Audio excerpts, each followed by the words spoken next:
Hello friends, मेरे YouTube channel में आप सभी का स्वागत है। दोस्तों, इस वीडियो में हम लेकर आए हैं कक्षा 12वीं का जो पेपर है गृह विज्ञान का, उसका गेस्ट पेपर। जो आपका समय रहने वाला है वार्षिक परीक्षा का वो 3 घंटे और पूर्णांक 80 नंबर रहने वाले हैं। ये आपके सामने इंस्ट्रक्शन है, इन्हें केयरफुली रीड कर लें आप। हम डायरेक्ट क्वेश्चनों पर चलते हैं। तो पहला क्वेश्चन है, एक वाक्य में उत्तर लिखें। पहला है, वातावरण क्या है? तो वातावरण होता है वे सभी वस्तुएं जो हमें प्रत्यक्ष एवं अप्रत्यक्ष रूप से प्रभावित करती हैं, वातावरण कहलाती हैं। आंसर लिखते जाएं आप। एक बार दोबारा रिपीट कर देता हूँ। वे सभी वस्तुएं जो हमें प्रत्यक्ष एवं अप्रत्यक्ष रूप से प्रभावित करती हैं, वातावरण कहलाती हैं। दूसरा क्वेश्चन है, रक्त को छानने का कार्य शरीर का कौन सा अंग करता है? तो आंसर लिख लीजिए आप। इसका आंसर है वृक्क। आगे है तीसरा क्वेश्चन, भोज्य संरक्षण क्या है? तो भोज्य पदार्थों को अधिक समय तक गुणवत्ता खराब हुए बिना संरक्षित रखना भोज्य संरक्षण है। दोबारा रिपीट कर देते हैं। भोज्य पदार्थों को अधिक समय तक गुणवत्ता खराब हुए बिना संरक्षित रखना भोज्य संरक्षण होता है। फोर्थ है, वंशानुक्रम किसे कहते हैं? तो इसका आंसर है माता पिता एवं पूर्वजों से संतति को प्राप्त होने वाले गुणों को वंशानुक्रम कहते हैं। एक बार दोबारा सुन लीजिए। माता पिता एवं पूर्वजों से संतति को प्राप्त होने वाले गुणों को वंशानुक्रम कहते हैं। फिफ्थ क्वेश्चन है, निवेश से आप क्या समझते हैं? तो इसका आंसर है धन वृद्धि के लिए आय को विभिन्न बचत योजनाओं में व्यय करना निवेश कहलाता है। दोबारा बता देते हैं। धन वृद्धि के लिए आय को विभिन्न बचत योजनाओं में व्यय करना निवेश कहलाता है। आगे बढ़ते हैं क्वेश्चन नंबर 2 की तरफ। क्वेश्चन नंबर 2 में आपको रिक्त स्थानों की पूर्ति करनी है। पहला है, अग्नाशय से खाली जगह नामक हार्मोन स्रावित होता है। तो इसका जो आंसर है वह है इंसुलिन।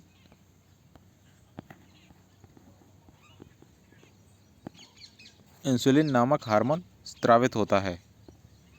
नेक्स्ट है, खाली जगह कणिकाएं शरीर की रक्षक कहलाती हैं। तो इसका आंसर है श्वेत रक्त कणिकाएं।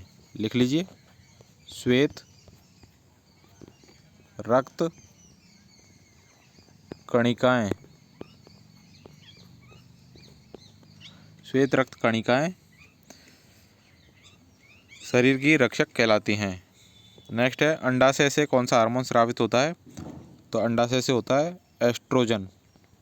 लिख लीजिए, अंडाशय से कौन सा हार्मोन स्रावित होता है? एस्ट्रोजन। नेक्स्ट क्वेश्चन है क्वेश्चन नंबर 4, कपड़ा काटने से पूर्व क्या कर लेना चाहिए?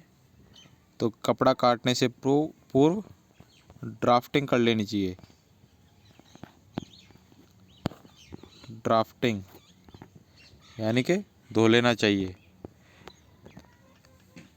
ई है, स्वस्थ मनुष्य में श्वसन की गति 1 मिनट में कितनी होती है? तो 1 मिनट में होती है 18 से 20 बार। यहाँ पे हृदय की श्वसन की गति पूछिए, ना कि ये पूछा है 1 मिनट में कितनी बार धड़कता है। अगर आपसे पूछे 1 मिनट में कितनी बार धड़कता है तो वो तो आपको पता है 72 बार। यहाँ पूछिए श्वसन की गति, तो वो होती है 18 से 20 बार। आगे बढ़ते हैं। सही विकल्प चुनिए। पहला है, अस्तर का प्रयोग करते हैं। तो इसका आंसर है कपड़ा पतला है, ऑप्शन नंबर बी। सेकंड है, पीयूष ग्रंथि के अनुभाग से स्रावित हार्मोन्स है। तो इसका आंसर है वृद्धि हार्मोन। थर्ड है, जिस चेक में प्राप्तकर्ता के सामने वाहक लिखा रहता है वह चेक कहलाता है। तो इसका आंसर है वाहक चेक। डी है, परिवार के व्यय को बांटा जा सकता है। तो इसका आंसर है 4 भागों में, ऑप्शन नंबर बी। नेक्स्ट है, सर्वोत्तम बजट कौन सा होता है? तो सर्वोत्तम बजट होता है बचत का बजट। आगे है 4th नंबर, सही जोड़े बनाइए। तो पहला है खेसरी दाल, तो ये है ईंट का चूरा। दूसरा है लाल मिर्च, ये होता है पपीते के बीज। ये होता है काली मिर्च, हल्दी नमक। अचार, ये होता है लेथिरिज्म। और चावल, तेल नमक। आगे बढ़ते हैं।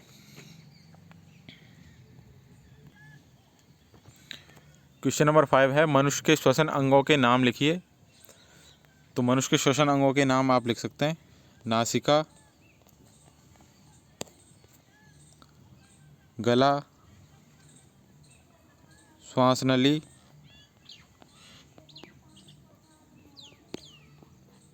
स्वर यंत्र,